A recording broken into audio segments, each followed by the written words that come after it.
Praise the lord. ఈరోజు దేవుని వాగ్దానము మత్తయి సువార్త 6వ అధ్యాయము 18వ వచనము.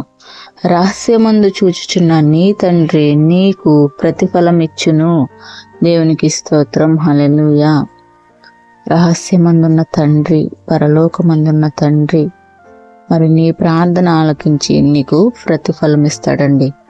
కాబట్టి ప్రియమైన దేవుని బిడ్డలారా, మీరు ఏ పనులు చేస్తున్నా, మీరు ప్రార్థన చేసుకుంటున్నా, మీరు ఏ పనులు చేస్తున్నా దేవుడు చూస్తున్నాడు.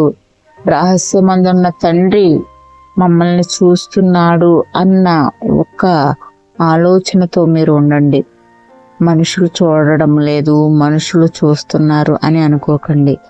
మనుషులు చూసినా చూడకపోయినా నీకు ఫలితమేమీ ఉండదు, కానీ అదే దేవుడు నీ వైపు చూస్తే నువ్వు గొప్ప దీవెనలు పొందుకుంటావు.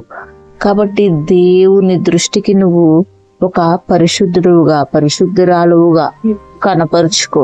నీ యొక్క క్రియలు పరిశుద్ధమైన క్రియలుగా నీవు మలుచుకుని దేవుని యందు భయభక్తులు కలిగిన స్త్రీగా, ఒక పురుషునిగా నీవు దేవుని మార్గంలో నడుచుకో.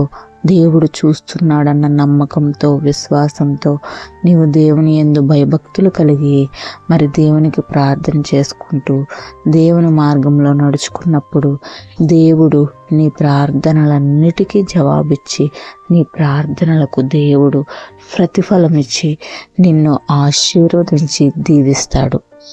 మరి ఈ వాగ్దానాన్ని నమ్మిన ప్రతి ఒక్క బిడ్డని దేవుడు దీవించి ఆశీర్వదించి బలపరచునుగాక. ఆమేన్. God bless you.